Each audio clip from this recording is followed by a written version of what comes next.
The Bible in a year, day 55, Numbers 20 through 22. The Israelites, the whole community, arrived in the wilderness of Zin in the first month, and the people stayed in Kadesh. It was there Miriam died, and here that she was buried. Since the community had no water, they held an assembly against Moses and Aaron.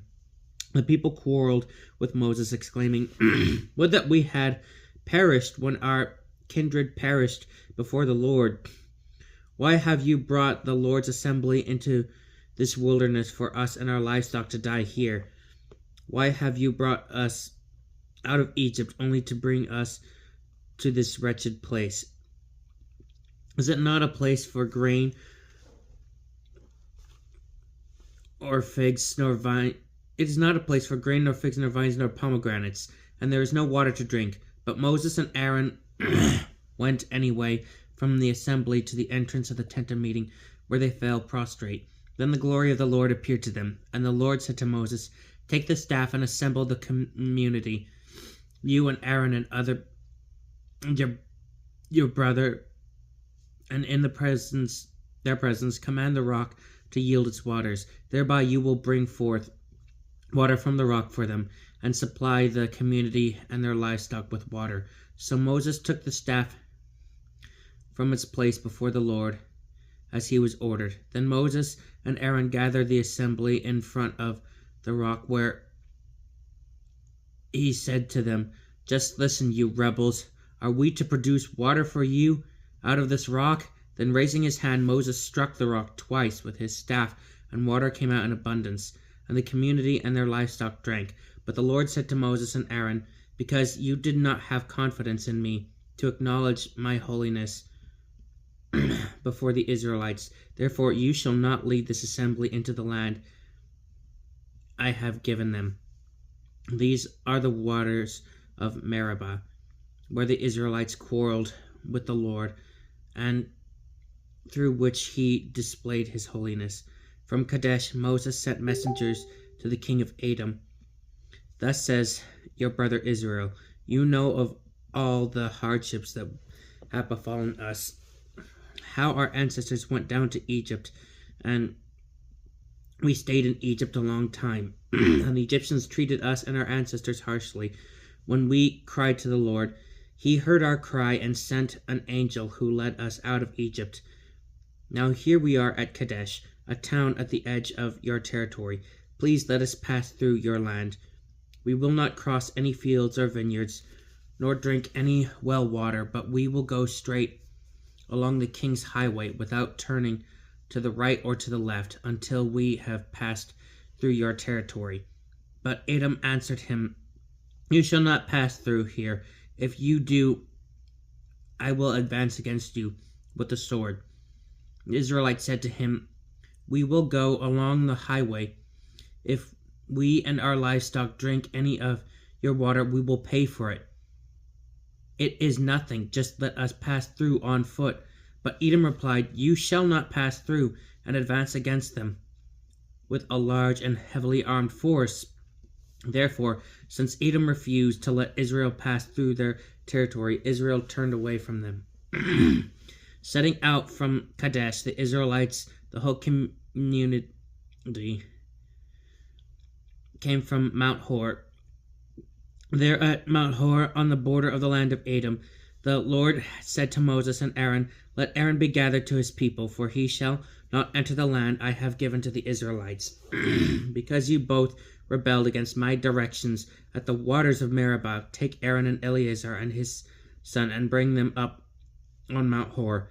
Then strip Aaron of his garments and put them on Eleazar his son. But there Aaron shall be gathered up in death." Moses did as the Lord commanded.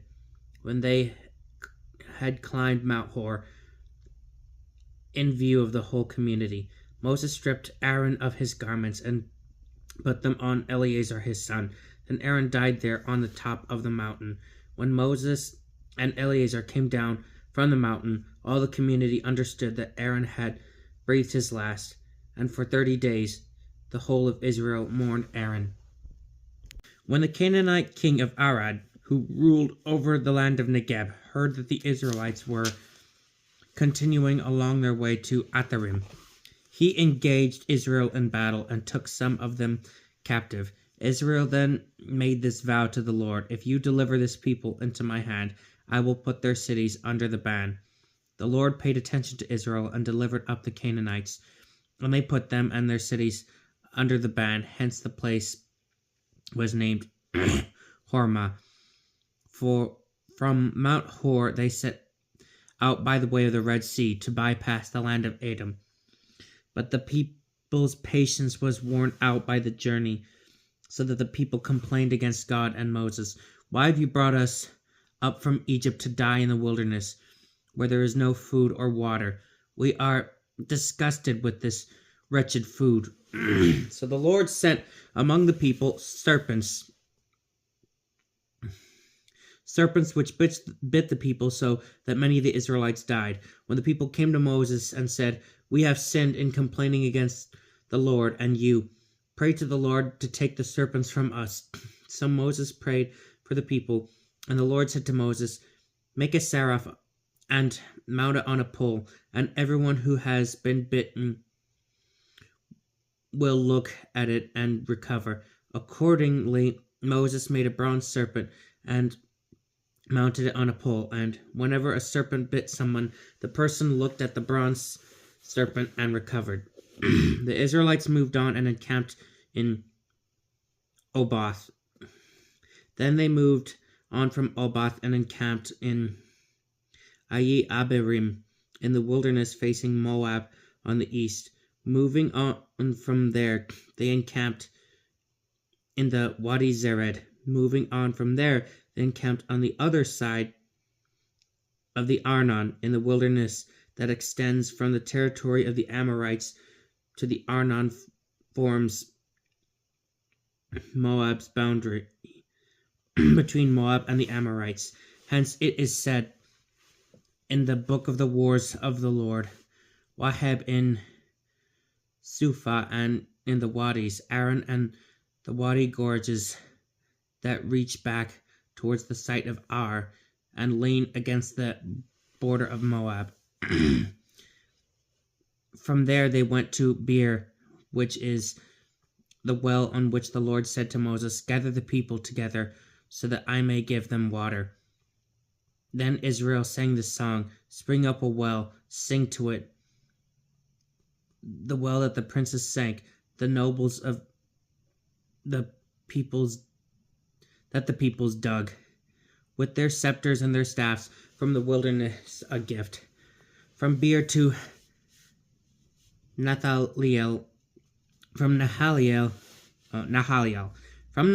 to Bemoth, from Bemoth to the valley of the country of Moab, at the headland of Pisgah that overlooks Jeshimon.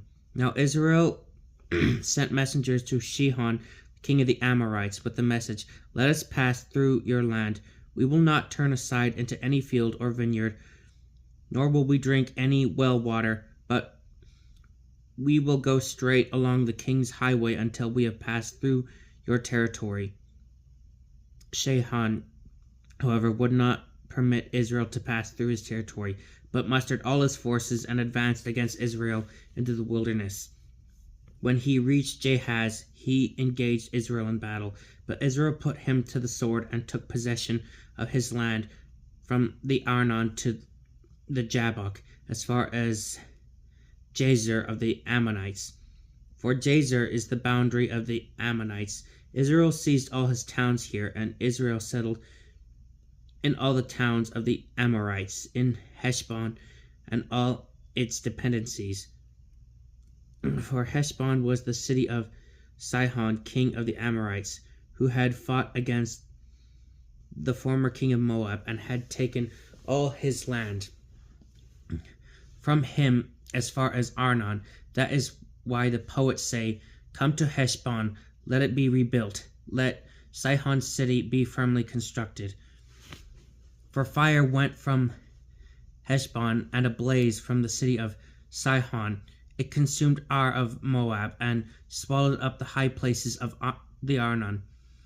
Woe to you, Moab! You are no more, people of Chemosh. He let his sons become fugitives. and his daughters taken captive by the Amorite king Sihon.